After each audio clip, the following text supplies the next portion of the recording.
기도드립니다.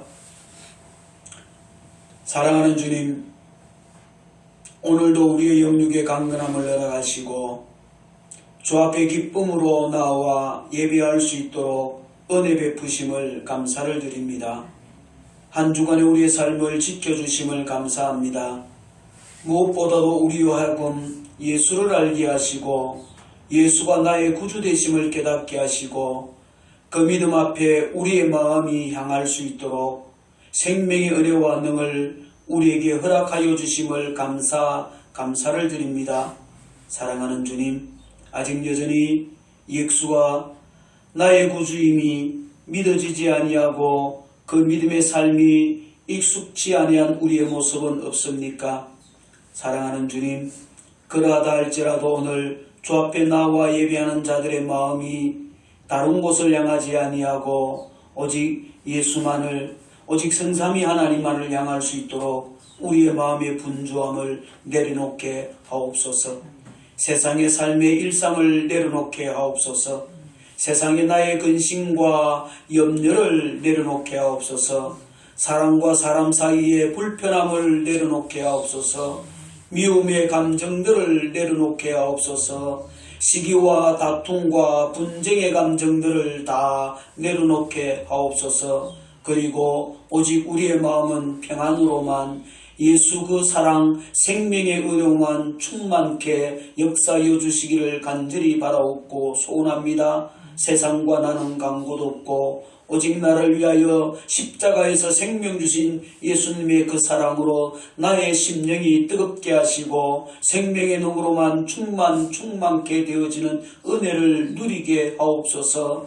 이성으로 깨닫는 것이 아니라 나의 심령에 생명으로 작용하여서 그 생명의 은혜가 나의 이성을 주장하고 나의 감정을 주장하고 오직 하나님을 나의 아버지로 고백하는 믿음 앞에 무릎을 꿇을 수 있는 주님, 우리가 이해할 수 없는 은혜가 나를 주장할 수 있도록 은총을 베풀어 주시기를 간절히 바라옵고 소원합니다. 내가 알고 있는 지식과 경험과 나의 지혜와 나의 모든 생각과 세상의 이치가 하나님을 거부하고 밀어내게 내게 역사한다 할지라도 나를 종용한다 할지라도 나의 마음이 흔들리지 아니하게 하옵소서. 나의 생각이 거기에 요동치지 아니하게 하옵소서. 내가 이해할 수 없는 오히려 안전함과 고요함만이 내게 충만하게 하시고 세상이 아무리 나를 끌어내리려 한다 할지라도 내가 예수를 향하는 걸음이 멈추어지지 아니하게 하시고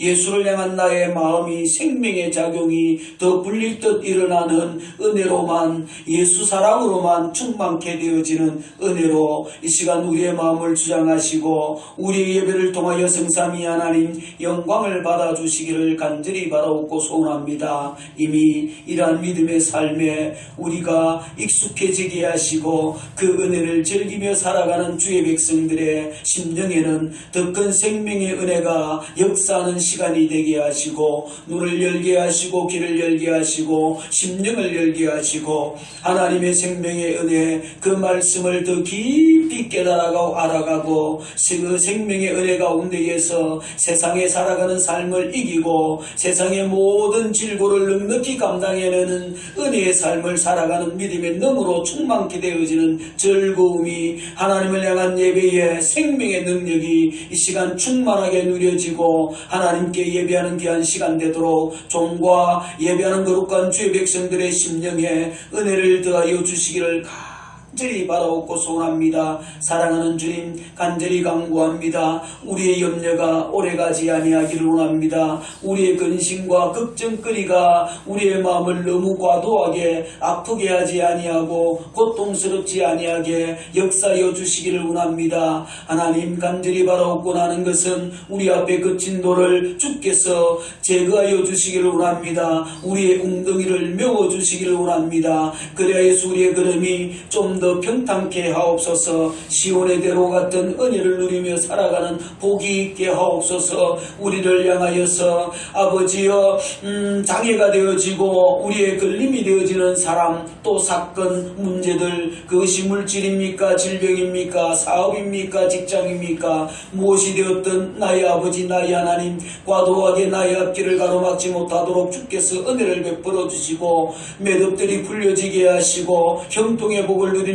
믿음의 삶을 살아갈 수 있도록 주 앞에 간구하는 주의 백성들의 기도를 주께서 들어 응답하여 주시기를 간절히 바라옵고 소원합니다. 혹시라도 내 생각과 내 계획에 아버지 하나님 지체됨이 있고 하나님의 힘들고 어려운 것이 있다 할지라도 인내할 수 있는 믿음의 능을 주시옵소서. 불평과 원망보다 하나님 앞에 기도하고 기다리는 믿음의 은혜를 허락하여 주시기를 간절히 바라옵고 소원하오니 오 주여 도와 주옵소서. 그 가운데 우리의 사랑하는 자녀들의 걸음을 주님이 주장하시고 은혜를 더하여 주시기를 간절히 바라옵고 소원합니다. 저들이 믿음 안에서 살아가는 이 세상의 모습이 참으로 아버지 녹록지 아니합니다. 그럼에도 불구하고 저들은 세상과 타협하지 아니할 수 있도록 세상에 길들여져 가지 아니하고 물들지 아니할 수 있도록 진리 가운데 더욱더 굳건하게 서서 하나님의 은혜에 믿음의 삶을 살아가는 귀한 은총을 누려가기에 부족함이 없도록 오 주님 도와주옵소서. 세상을 향하여 견눈질하는 것이 아니라 오직 하나님의 진리 안에 마음이 오 주여 온전히 사로잡힘 당한 은혜의 삶을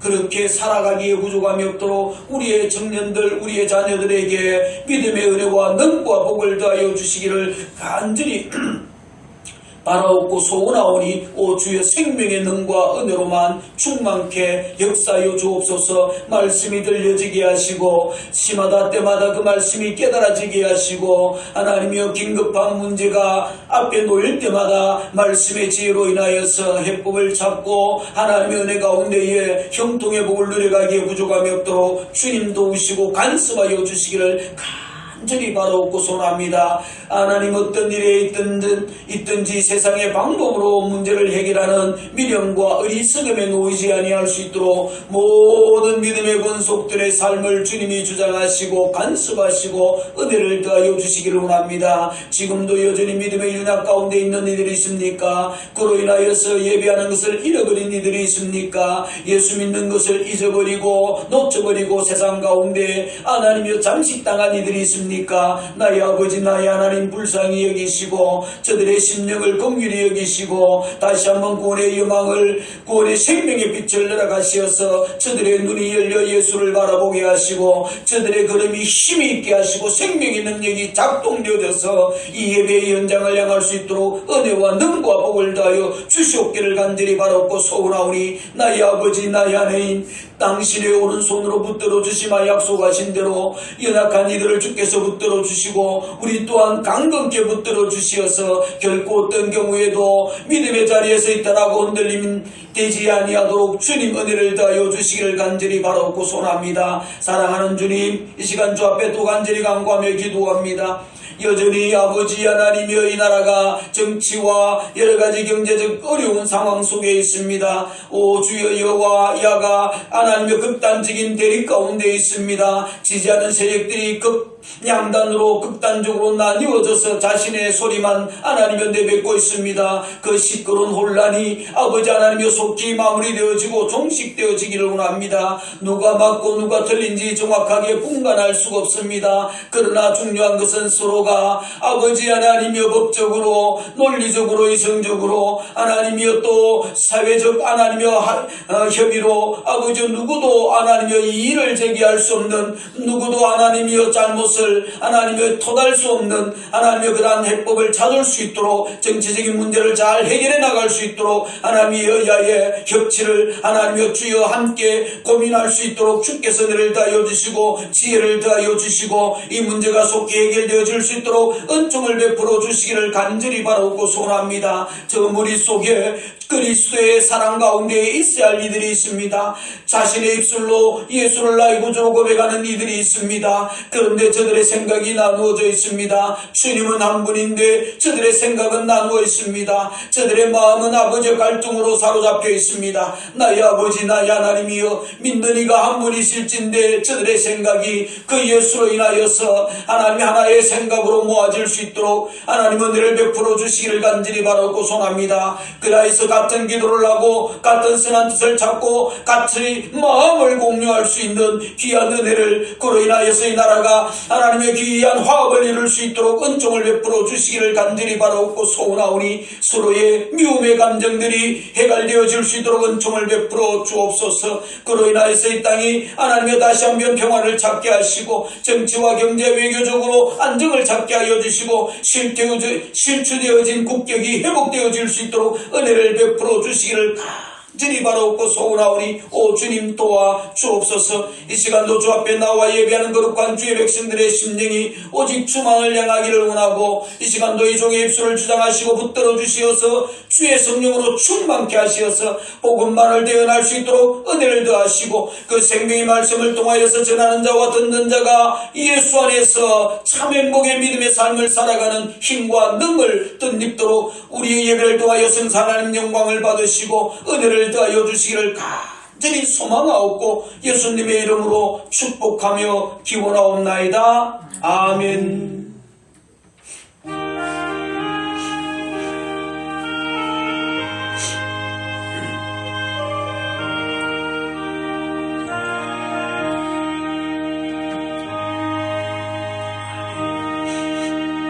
이 시간 하나님께서 우리에게 하신 말씀 함께 보십니다. 시편 23편 1절에서 4절에 있는 말씀 함께 보십니다. 시편 23편 1절에서 4절입니다. 여호와는 나의 목자시니 내가 부족함이 없으리로다. 그가 나를 푸른 초장에 누이시며 실만한 물가로 인도하시는도다. 내 영혼을 소생시키시고 자기 이름을 위하여 의의 길로 인도하시는도다. 내가 사망의 엄침한 골짜기로 다닐지라도 해를 두려워하지 않을 것은 주께서 나와 함께 하심이라. 주의 지팡이와 막대기가 나를 안위하시나이다. 아멘.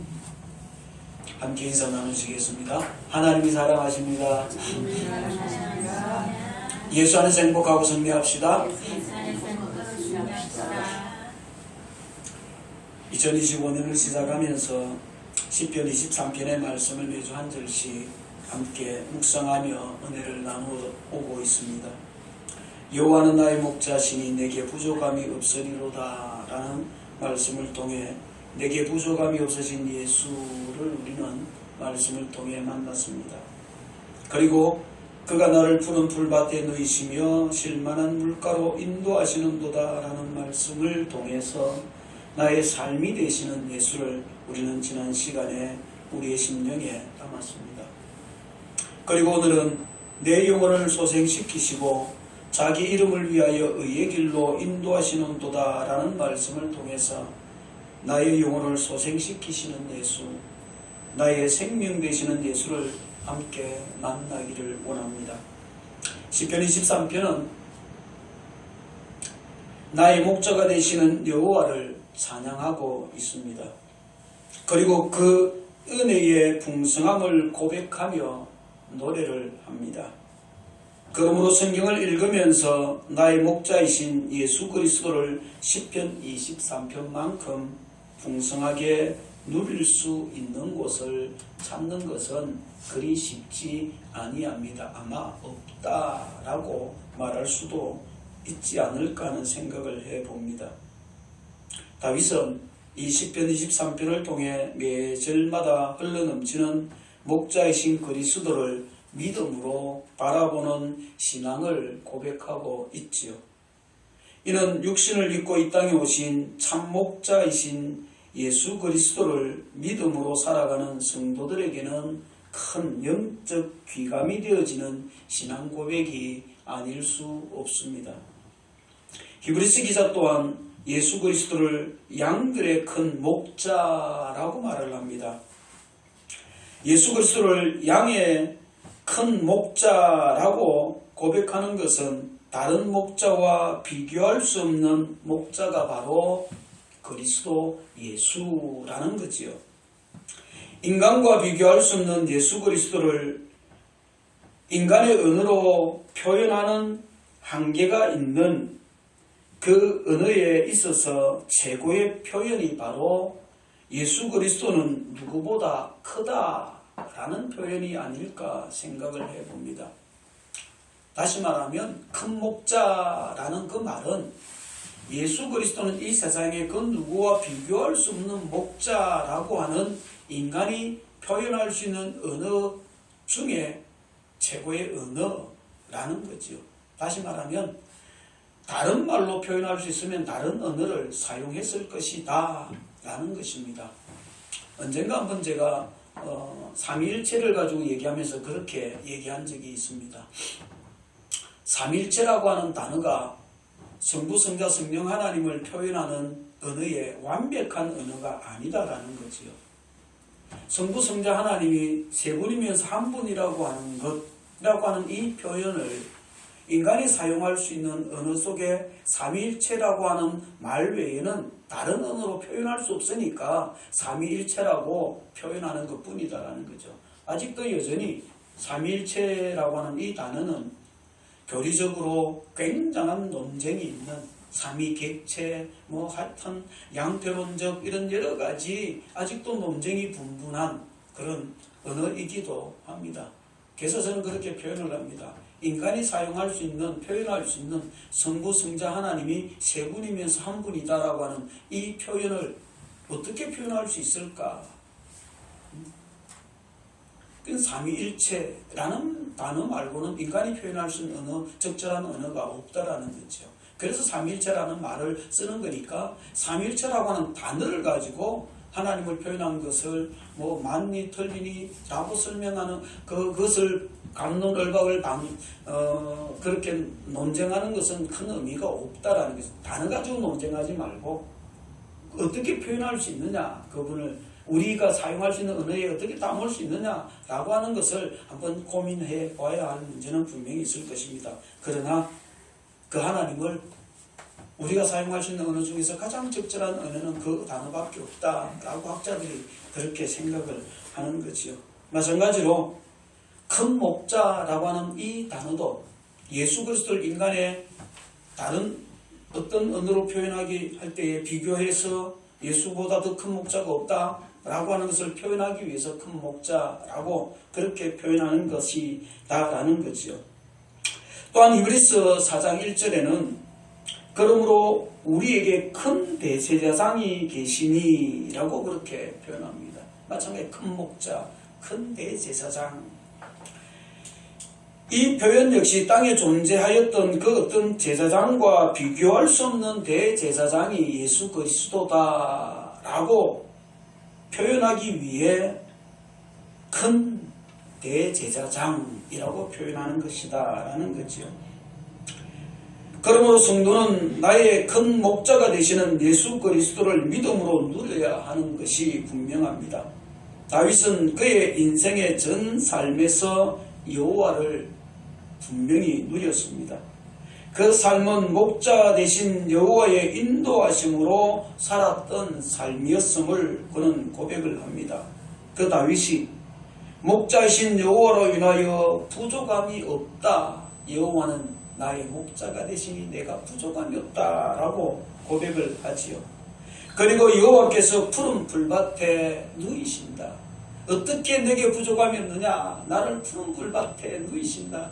내가 꼴을 충분히 먹고 더 이상 먹을 수 없이 포만감에 내가 평안을 누리고 안식을 누릴 수 있도록 하게 하시는 분, 그러니 내게 부족함이 없다. 뿐만 아니라 나를 실만한 물가로 인도하신다 라고 하면서 부족함이 없으신 목자 여호와 하나님에 대하여서 그렇게 표현을 하지요. 이제 다윗은 목자이신 여호와께서 내 영혼을 소생시키시고 자기 이름을 위하여 의의 길로 인도하신다라고 그렇게 고백을 합니다. 내게 부족함이 없으신 예수, 나를 푸른 풀밭에 인도하시고 물가로 나를 인도하시는 그 예수께서, 그 여호와께서 이제 내 영혼을 소생시키고 나를 자기 이름을 위하여 의의 길로 인도하신다라고 그렇게 고백합니다. 이는 참으로 다윗이 고백하는 신앙의 아름다운 고백이 아닐 수가 없습니다. 무엇보다도 값지고 멋진 신앙의 고백이라고 말할 수 있습니다. 그러므로 우리는 오늘 세상 어떤 목자와 비교할 수 없는 큰 목자이신 그리스도께서 내 영혼을 소생시키시고 의의 길로 인도하시는 이 말씀을 통해 나의 생명이 되시는 예수를 함께 만날 수 있기를 원합니다. 그 생명의 은혜를 풍성하게 누리는 시간이 되기를 소망하고, 나의 생명이 되시는 예수께서 먼저 내 영혼을 소생시키고 있음을 깨달아야, 그리고 그 은혜 속에서 살아가는 복된 삶을 살아가는 저와 여러분 되기를 주의 이름으로 축복을 드립니다. 그렇습니다. 내 생명이 되시는 예수는 가장 먼저 내 영혼을 소생시키신다라고 말씀하시죠. 오늘 본문 3절 말씀을 같이 한번 읽어보겠습니다. 내 영혼을 소생시키시고 자기 이름을 위하여 의의 길로 인도하십니다. 내 영혼을 소생시키시고, 여기에 영혼으로 기록되어져 있는 이 단어 히브리어 네페시라고 번역되어져 있는 이 단어는 호흡하다라는 뜻을 가지고 있는데요. 이 단어를 성경에서 번역할 때에 목숨, 생명, 사람이라는 뜻으로 그렇게 번역을 합니다. 호흡하다라는 뜻으로 네페시라고 하는 이 단어를 성경이 기록할 때에 생명이라는 단어나 목숨, 사람이라는 단어와 연결해서 그런 의미로 사용을 한다라는 거죠. 그리고 소생하다라고 하는 이 단어는 되돌아오다라는 뜻입니다. 회복하다라는 말과 회개하다라는 뜻이 그 속에 담겨 있기에 이는 사역의 의미가 있습니다. 소생시키다라는 것은 그리스도께서 무엇을 하시느냐라고 하는 것을 표현하는 것이다라는 거죠. 사역, 그가 하시는 일을 표현하는 것이 소생시키신다라는. 그래서 무엇을 하시냐? 되돌아오게 하신다. 우리를 회복시키신다. 회개하게 하신다. 뭐 그런 의미를 담고 있다. 그리스도께서 나를 소생시킨다라는 말은 나를 회복시키는 것이고, 나를 회개시키는 것이고, 나를 죄의 길에서 의의 길로 되돌아오게 하시는 것이다. 그런 의미를 담고 있다라는 말이죠. 그러므로 영혼을 소생시키다라고 하는 이 말은 생명을 회복시키는 것을 의미합니다. 아담의 범죄로 상실된 하나님의 형상을, 깨어진 하나님의 형상, 일그러진 하나님의 형상을 회복시키는 것, 되돌리는 것에 의미가 있다라는 거지요. 하나님께서 창조하신 인간의 본래의 모습으로 되돌리는 것입니다. 그러므로 이는, 이 소생시키는 이 일은 인간이 할 수 있는 일이 결코 아니고 오직 나의 목자 되시는 여호와께서만 행하시는 일, 하나님이 하시는 일이다라는 거지요. 이러한 맥락에서 3절의 말씀은 2절의 말씀과 매우 밀접한 관계를 맺고 있다는 사실을 우리는 깨닫게 되어집니다. 특히 2절에 실만한 물가로 인도하시는도다 라는 말씀은 다윗의 삶에서 목자이신 여호와로 인한 쉼과 안식이 그의 영혼을 소생시키시는 은혜가 있음을 깨닫는 거지요. 지침과 고단함의 회복과 소생이 있는 곳이 바로 실만한 물가 아니겠습니까? 양을 치다가 힘듭니다. 어렵습니다. 들판을 뛰어다니다가 고단합니다. 그때에 그의 배고픔을 푸른 초장으로, 푸른 풀밭으로 인도하여서 해결해 주시고, 그의 갈증을 실만한 물가로 인도해서 갈증을 해결해 주시고, 그래서 잃어버린 기력을 회복시켜서 되돌려서 또 살아갈 수 있게, 또 힘있게 그의 일상을 진행할 수 있도록 하나님께서 그의 영혼을, 그의 영육을 소생시키신다. 그러니 이 3절의 말씀은 2절 실만한 물가와 푸른 풀밭과 굉장히 밀접한 관계가 있다라는 거죠. 다윗은 여호와의 인도하심을 따라 붉은 불밭에서 꼴을 먹었습니다. 그리고 불밭에 누워 쉼을 누립니다. 여호와의 인도하심을 따라 실만한 물가로 인도되었습니다. 그리고 그곳에서 마른 목을 죽이며 안식과 평안을 누려 회복되어집니다. 즉 생명의 안식이 양식인 예수 그리스도를 먹고 생명의 물이신 그리스도를 마심으로 다윗은 그의 영혼의 평안과 안식을 누렸다라는 의미입니다. 다윗의 영과 육이 이처럼 불밭과 물가를 통해 회복과 소생의 은혜를 풍성하게 누린 것이지요. 다윗은 안식과 평안함 속에서 목자이신 여호와로 인하여 이처럼 자기의 영혼이 소생함을 얻은 은혜로 살아왔음을 고백하는 것입니다. 다윗의 영혼, 다윗의 네페시, 다윗의 목숨, 다윗은 자신의 목자이신 여호와로 이처럼 회복되고 목자이신 여호와께로 다시 돌아온다라고 그렇게 고백하는 것입니다. 다시 말하면 세상 일상에서 지쳐있는 그가 여호와로 인하여 회복되어져서 여호와께로 다시 돌아오는 거죠. 사랑하는 성도 여러분, 여러분이 세상에서 주어진 일상의 삶을 막 살고 그 고단함을 가지고 있다가 주일날 저 앞에 나와서 말씀을 들으면서 어쩌면 집에서 쉬는 것이 몸을 더 편안하게 쉴 수 있는 것 아니겠습니까? 그렇잖아요. 아침에 분주하게 몸을 단장을 하고 교회 나오는 것은 더 피곤한 일이 아닐 수 없습니다. 육신적으로 생각해 보면 그렇잖아요. 늦잠을 잘 수 있는 기회도 포기하는 것이니까요. 그런데 이상한 것은 예배를 드리고 나가면 영육이 더 오히려 회복되어지는 은혜를 여러분은 누려본 적은 없습니까? 오히려 예배 드리고 나니까 몸이 더 뻑적지근하고 무겁고 더 힘들고 고단하고 몸살기가 나고 그렇습니까? 아니면 그랬던 몸이 주일날 나와서 예배하고 찬양하고 말씀을 듣고 나니까 오히려 몸이 가벼워지는 그런 은혜를 누린 적이 없습니까? 저는 그런 적이 있습니다. 또 그런 은혜를 누리고 있습니다. 어쩌면 몸은 귀찮아서 예배하고 싶은 마음을 자꾸 짓누릅니다. 쉬자라고 말을 합니다. 아마 목사가 아니면 예배를 한번 빠질 뻔도 하지 않겠습니까? 그렇잖아요. 목사니까 못 빠지는 것도 있겠지요. 그런데 하나님 앞에 말씀을 전하고 나면 어떤 때는 몸은 무거운 것 같기도 한데 마음은 얼마나 평안한지도 모릅니다. 그게 영육의 회복의 심, 여호와께로 나오는 은혜. 다윗이 지금 그 은혜를 고백을 하는 거지요.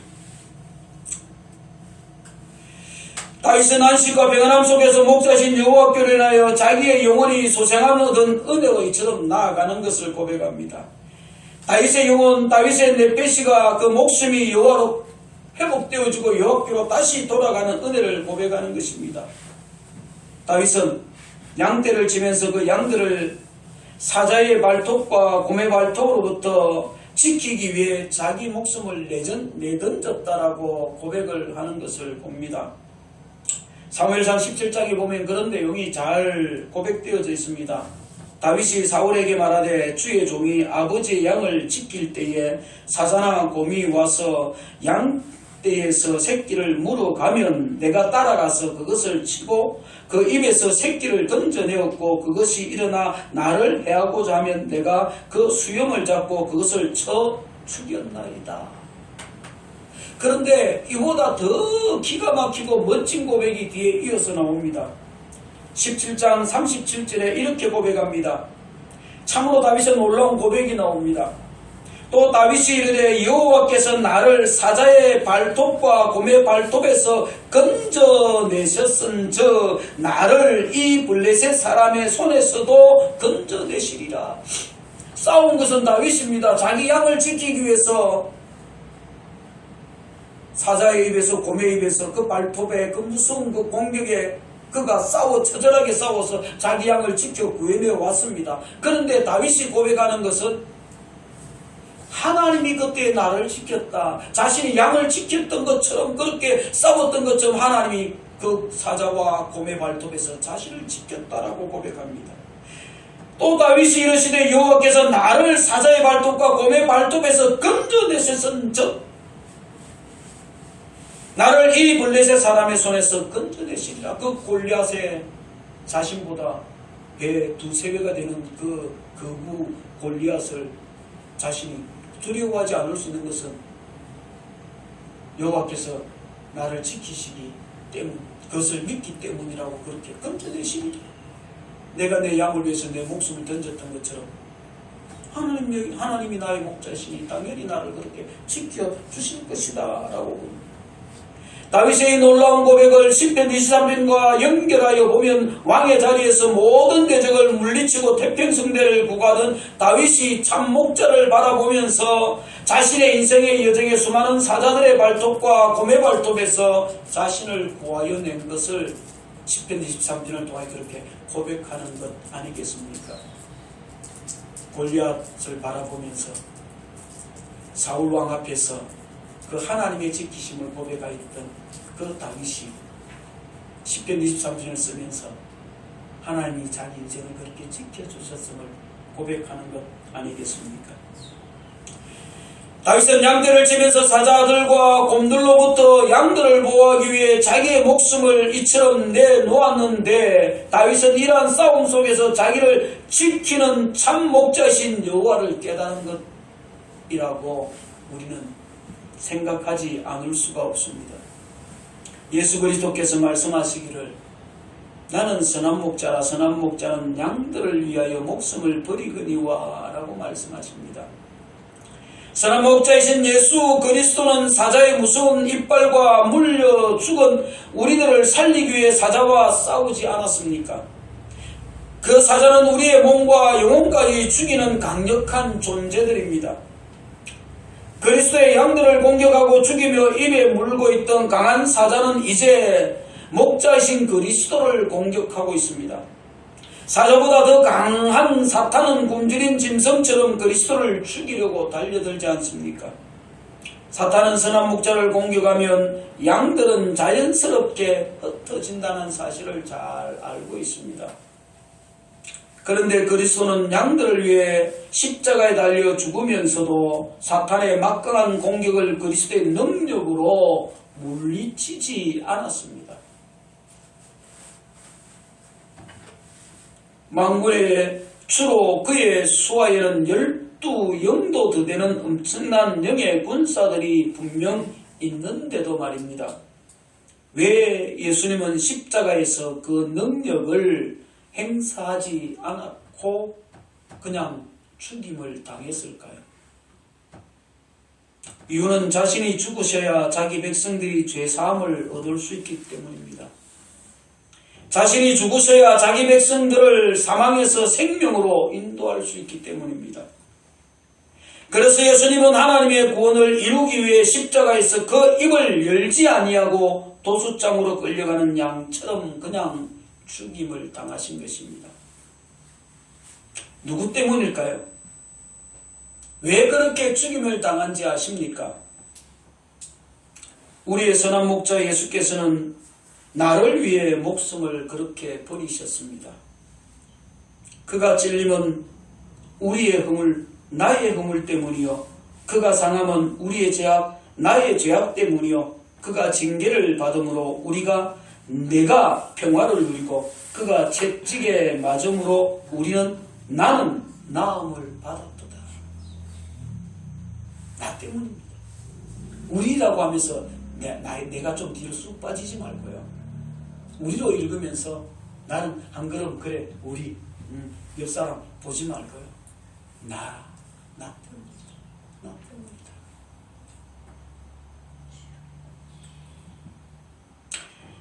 나의 허물과 죄악을 위해 그리스도는 십자가에 달리시고 나 때문에 채찍에 맞으신 것입니다. 그리스도께서 십자가에 죽으심으로 나는 그분의 죽으심이 나의 범죄 때문임을 알고 믿음으로 새 생명을 얻은 것 아닙니까? 이처럼 예수 그리스도는 내 영혼을 소생시키기 위해 당신의 생명을 십자가에서 나를 위해 이처럼 내어주셨습니다. 나의 육체까지도 마지막 날 그리스도께서는 재림하실 때에 부활체의 영광스러운 몸으로 분명 다시 살리실 것입니다. 이것이 선한 목자 예수 그리스도께서 나를 위해 죽으신 이유요 나에게 주신 소생의 선물입니다. 내 영혼을 소생시키시는 은혜가 십자가입니다. 우리도 다윗의 고백처럼 그 십자가를 찬양할 수 있어야 하지 않겠습니까? 하나님을 찬양하고 내 영혼을 소생시키신 목자 예수 그리스도를 찬양할 수 있어야 하지 않겠습니까? 내 영혼을 소생시키시는 예수, 나의 생명 되신 예수, 이심을 믿고 그 예수만을 바라보는 은혜 속에 살아가는 저와 여러분 되기를 주의 이름으로 축복을 드립니다. 나의 생명 되신 예수는 나를 의의 길, 생명의 길로 인도하신다. 이 말은 끝까지 나를 책임져 주신다라는 말입니다. 우리 3절 말씀을 다시 한 번 더 함께 읽어봅시다. 내 영혼을 소생시키시고 자기 이름을 위하여 의의 길로 인도하시는도다. 다윗은 자신의 영혼을 소생시키시고 의의 길로 인도하시는 하나님의 은혜를 고백하면서 여호와 그 이름을 언급하고 있습니다. 여호와는 스스로 계신 분이십니다. 우리가 여호와 그 이름을 알 수 있는 것은 우리의 선험적, 우리의 경험으로 지식으로 안 것이 결코 아니라 여호와 그 이름을 호렙산에 강림하신 여호와께서 친히 모세에게 알려주셨기 때문에 알 수 있는 것입니다. 여호와께서 친히 말씀해 주어서 알고 있는 거지 우리가 경험으로 알 수 있는 것이 아니라는 것입니다. 그러므로 여호와 그 이름은 애굽 땅에서 신음하던 자기 백성을 구원하기 위해 이 땅에 오신 하나님이십니다. 하나님께서 여인의 후손으로 이 세상에 보내기로 약속하신 그분 바로 예수 그리스도입니다. 구약에서는 여호와 스스로 계신 그 하나님이 이스라엘을 구원하기 위해 모세를 찾아오신 것처럼 오늘 이 시대는 예수 그리스도께서 우리를 구원하시기 위해 이 땅에 오신 것이지요. 다윗은 하나님이 약속하신 그리스도를 그의 목자로 불렀습니다. 그의 목자를 고백하고 있지요. 그의 목자로 노래하고 있고 다윗의 목자 여호와 그분을 그가 말씀하고 있습니다. 여러분은 그 여호와를 얼마나 알고 있습니까? 그분이 얼마나 대단한 분인지 여러분은 느끼고 믿고 있습니까? 여호와께서 모세를 부르시고 모세를 바로에게 보내실 때에 세상의 절대 권력을 가지고 있던 바로 앞에 이렇게 말하라고 말씀하지요. 내 백성을 보내라. 이 세상에 누가 바로 앞에서 이스라엘을 내 백성이라고 할 수 있겠습니까? 지금 이스라엘이 어떤 처지죠? 바로에게는 노예 신분에 있는 처지 아닙니까? 바로에게는 노예와 같은 민족이 이스라엘 아닙니까? 마음대로 부릴 수 있고, 그렇죠? 그 죽음을 조금 더 귀한 것으로 여기지 않고. 그런데 그들을 향하여 내 백성이니까 이 백성을 지금 보내라 라고 그렇게 바로에게 당당하게 말할 수 있는 이가 세상에 어떤 이가 있느냐라는 거죠.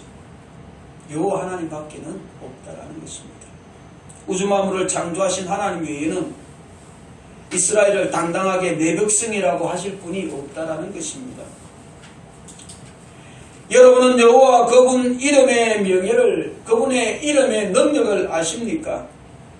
그분 이름의 능력을 분명하게 알아야 할 것입니다. 그분의 이름의 영광을 알아야 합니다. 만일 죄인인 인간이 여호와 그분의 이름을 조금이라도 느끼고 안다면 그분 이름 앞에 무릎을 꿇고 머리를 조아리고 결코 그분 앞에서 머리를 들 수가 없습니다. 그분을 쳐다보면 적사하니까요. 다윗은 자기의 목자 여호와께서 그 이름을 위하여 자신을 의의 길로 인도하심을 분명하게 알았습니다. 죄인은 죄인을 의의 길로 인도할 수 없음을 우리는 잘 압니다. 이스라엘의 왕인 다윗조차도 자기 백성들을 의의 길로는 결코 인도할 수가 없지요. 하나님의 진노의 심판이 온 세상에 임할 때 노아와 그의 가족은 의의 상속자가 되었다라고 성경은 말합니다. 그런데 노아의 공로로 의의 상속자가 된 것이 결코 아니지요. 노아 역시 나와 여러분과 다를 바 없는 죄인 중에 한 사람입니다. 죄인일 뿐입니다. 그런데 노아의 공로로 의의 상속자가 된다는 것은 결코 가당찮은 일입니다. 따라서 노아 자신의 힘과 능력으로 다른 사람들을 의의 길로 인도한다라고 하는 것은 불가능한 일입니다. 노아 역시 다른 사람을 의의 길로 인도할 능력을 상실한 죄인이기 때문입니다. 히브리서 기자는 이렇게 말합니다. 믿음으로 노아는 아직 보지 않은 일에 경고하심을 받아 경외함으로 방주를 준비하여 그 집을 구원하였으니 이로 말미암아 세상을 정죄하고 믿음을 따르는 의의 상속자가 되었다. 노아가 의의 상속자가 되어진 것은 믿음이다 라고 말씀합니다. 믿음으로 노아는 아직 보지 않은 일에 경고하심을 받아 미래의 일에 대한 경고하심을 받아 그 일을 준비할 수 있었다. 믿음으로 받았기 때문에 그래서 의의 상속자가 되었다. 그러므로 나와 여러분도 의의 상속자가 되었다. 믿음으로 예수 그리스도를 받았으니 말입니다. 아담 이후로 이 세상에 살고 있는 사람 중에 누가 우리를 의의 길로 인도할 수 있을까? 노아 역시 불가능하기에 그 누구도 우리를 의의 길로 인도할 수는 없다라는 것입니다. 모든 사람이 죄인이기에 그 누구도 자기 이름으로 자기의 이름을 위하여 나를 의의 길로 인도할 수 있는 이는 결코 존재하지 않습니다. 오직 여호와만이 자기 이름으로 자기 이름을 위하여 자기 백성을 의의 길로 인도할 수 있지요. 여호와는 자기 이름의 영광, 자기 이름의 영예를 가지고 구원의 일을 이처럼 진행하십니다. 여호와는 자기 이름으로 자기 이름을 위하여 이 세상에 육신으로 오셨고 자기 이름을 위하여 창세전에 택한 자기 백성들을 그리스도 안에서 부르셨습니다. 그러므로 창세전에 택함을 받은 성도들은 자기의 이름을 위하여 이 땅에 오신 그리스도를 알 수밖에 없습니다. 그 음성을 듣고 그를 따를 수밖에 없는 거지요. 그렇습니다. 그리스도께서 하나님 나라의 복음을 전파하지 않습니까? 그 시대 많은 사람들이 그리스도의 복음을 들었지만 모든 사람이 그리스도를 믿은 것은 결코 아닙니다. 오히려 자기 땅에 오신 그리스도지만 이스라엘 백성들은 그리스도를 어떻게 했습니까? 거절하였습니다. 십자가에 못 박아 죽게까지 하였습니다. 그 죄를 나와 우리 후손들에게 돌리라고 하면서까지 예수를 십자가에 못 박아 죽이는 일에 동참하지 않았습니까? 그러나 그들 가운데 창세전에 택함을 입은 사람들은 누구도 예외함 없이 예수 그리스도의 말씀을 들었고 그분을 믿는 믿음이 그 심령 속에 일어났다라고 그렇게 성경은 말씀하고 있습니다. 믿기로 작정된 자는 다 믿더라. 문지기는 그를 위하여 문을 열고 양은 그의 음성을 듣나니 그가 자기 양의 이름을 각각 불러 인도하여 내느니라고 요한복음에 말씀합니다. 선한 목자 그리스도는 양의 아버지시며 양을 위한 문지기도 되심을 이처럼 말씀하고 있습니다. 그리스도는 양을 의의 길로 인도하기 위하여 자기 양들의 이름을 부르십니다. 내 양은 내 음성을 듣나니 라고 하면서 그 양들을 부르십니다. 아담 이후로 모든 사람이 죄인을 의의 길로 인도한 적이 없는데 예수 그리스도는 어떤 분이기에 죄인인 우리를 의의 길로 이처럼 인도할 수 있단 말입니까? 바울은 복음에는 하나님의 의가 나타나서 믿음으로 믿음에 이르게 하나니 기록된 바 오직 의인은 믿음으로 말미암아 살리라 그렇게 말하면서 육신을 입은 모든 사람은 예외 없이 다 죄인이고 예수 그리스도만이 하나님의 의 복음이라고 그렇게 말씀합니다. 예수에게는 죄가 없다라고까지 말합니다.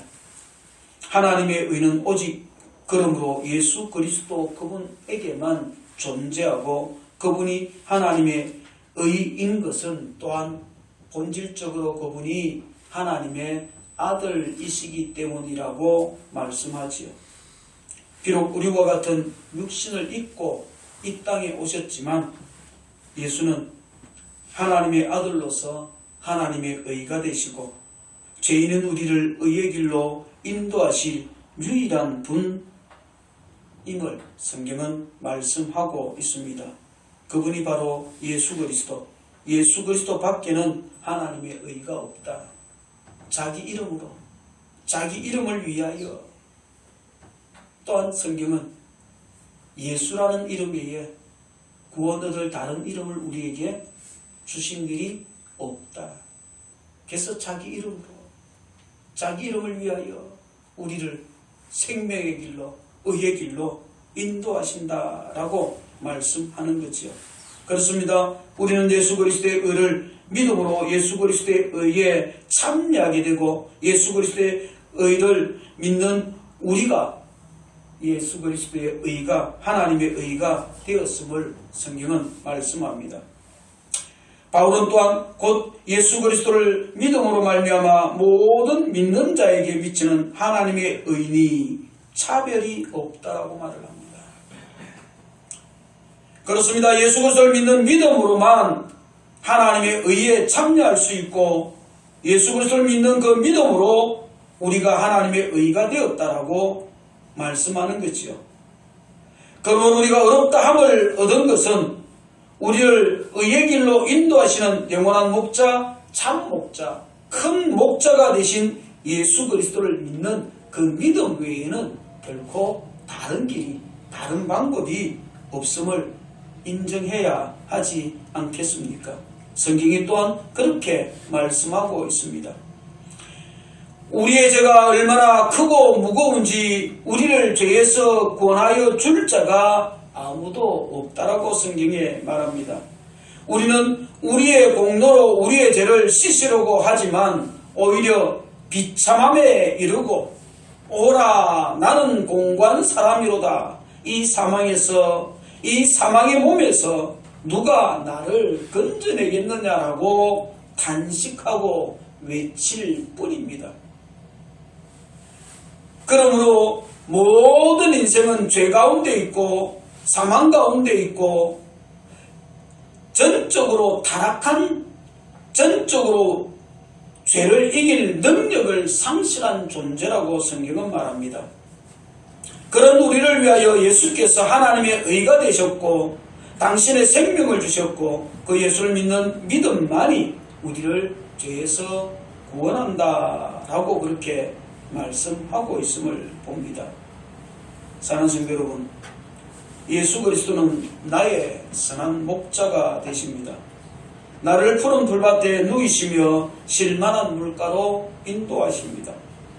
그리고 그 예수 그리스도께서 내 영혼을 소생시키시고 자기 이름을 위해 의의 길로 인도하십니다.